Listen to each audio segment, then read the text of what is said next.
Alhamdulillahilladzi a'addal jannata liman ittaqah wa a'addan naro liman asoh.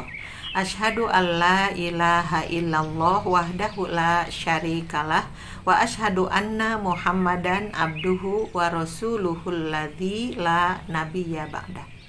Puji serta syukur marilah kita panjatkan kehadirat Allah Subhanahu wa taala yang masih memberi kita hidup di muka bumi ini, terlebih di bulan Ramadan yang sangat kita rindukan, yang sangat kita cintai.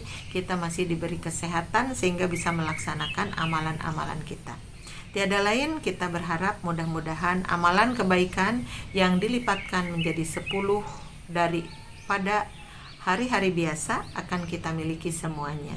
Dari saumnya, dari baca Al-Qur'annya, tarawihnya, dan segala sesuatu yang terkait dengan Ramadan ini. Nah, kebetulan saya mendapat tugas dari PW Persisi Jawa Barat untuk mengisi TV Persis Jabar. Yang ini akan dilaksanakan pada bulan Ramadan itu, dilaksanakan oleh keluarga besar PW Persis Jawa Barat berserta otonomnya. Dan alhamdulillah dari PW Persisi Jawa Barat akan ada 5 daiyah yang akan menyampaikan bahasannya. Untuk saya, insya Allah akan diambil salah satu hadis untuk menjadi pembahasan saat ini, yaitu sebuah hadis yang sudah sangat kita kenal tentang sholat 5 waktu.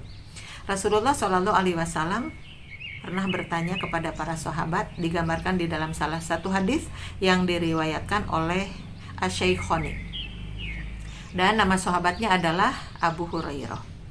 Qala Rasulullah Shallallahu Alaihi Wasallam, aro'aitum, apakah kamu pernah membayangkan, lau anna nahron bibabi ahadikum yagtasilu minhu kulla yaumin khamsa marratin.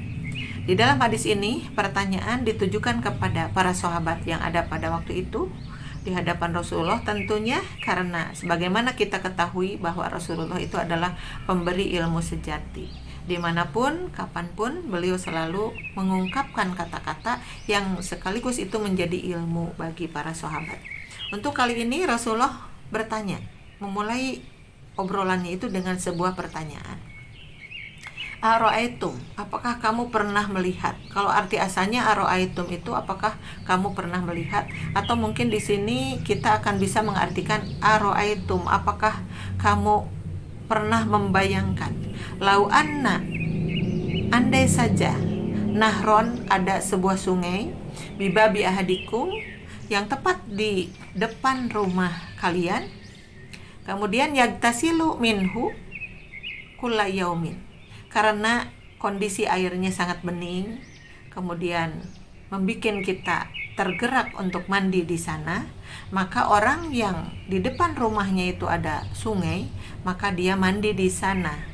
Mandinya kulla yaumin, setiap hari, tanpa berhenti, setiap hari terus mandi di sana. Kemudian khamsa marratin, dan satu hari itu mandi sampai 5 kali.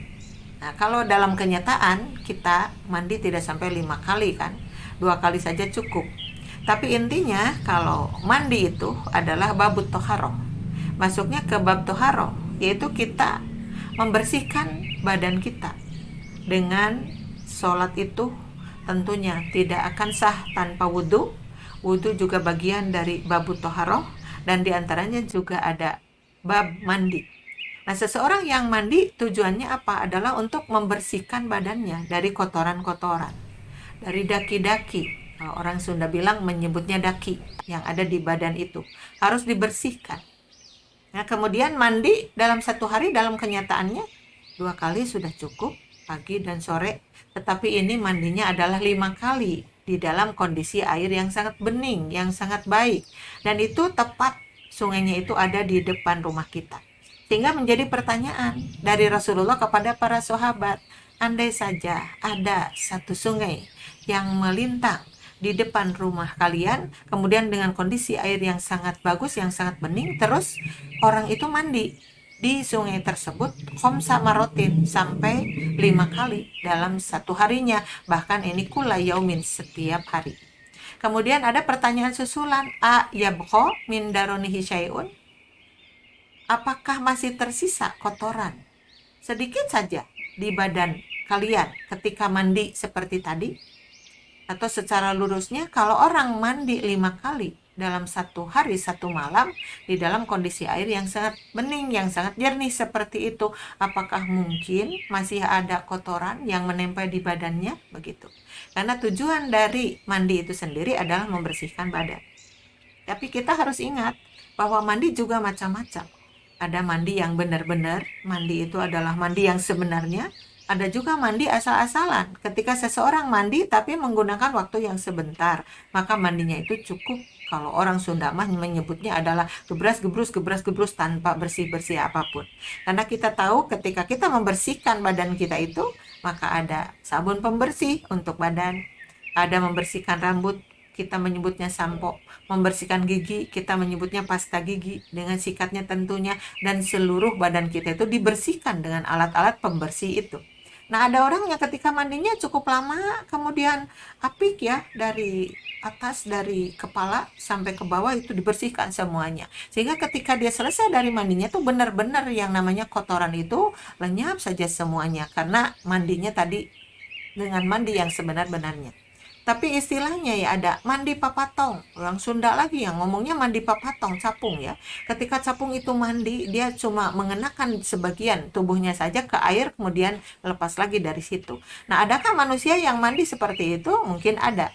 Ketika waktunya sebentar, maka sabun-sabun pembersih itu akhirnya tidak digunakan. Maka ketika dia mandi pakai air yang cuma gebrus-gebrus, sudah begitu lepas aja dari mandi, maka tentu akan beda ya hasilnya dari mandi yang lama memakai seluruh sabun pembersih dengan orang yang mandi cuma sebentar aja akan beda.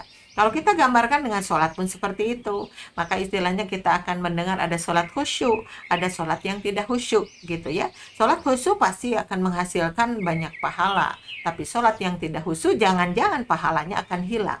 Maka kita akan mengartikan mandi pun seperti itu, sholat pun seperti itu. Maka ketika Rasulullah bertanya, ayabqa min daronihi syai'un, apakah mungkin masih ada daki, masih ada kotoran yang menempel di tubuhnya? Dengan kondisi air tadi yang bagus, terus mandinya juga yang bagus begitu, maka para sahabat menjawab, qalu la yabqa min daronihi. Maka para sahabat menjawab, kalau mungkin tadi disambut jawabannya langsung dengan jawaban yang tepat menurut mereka itu, ya jelas Rasul tidak akan ada kotoran sedikit pun di sana, karena mandinya sampai 5 kali loh, begitu ya.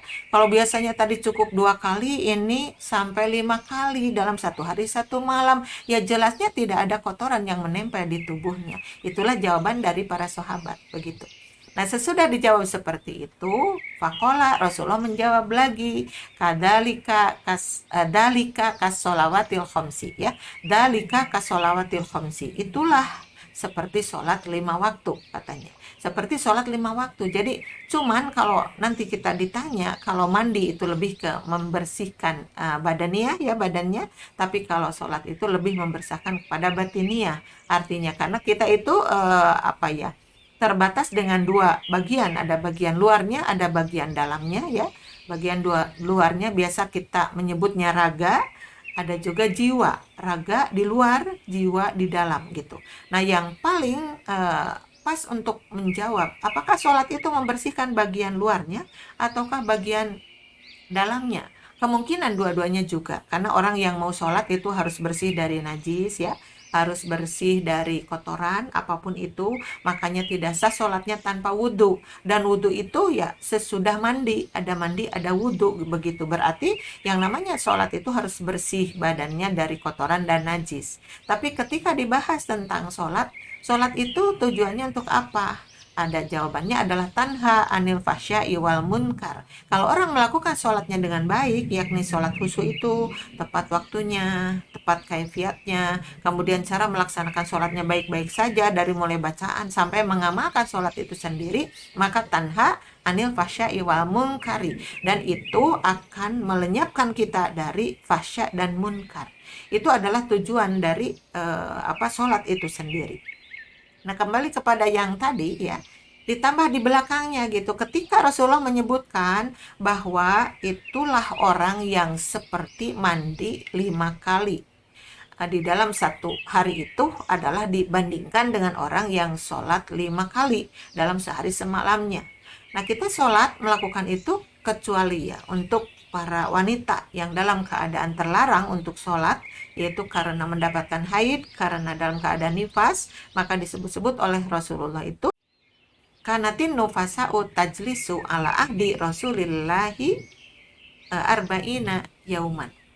Bagi istri-istri yang nifas, maka dia diam. Diam itu artinya tidak melaksanakan sholat.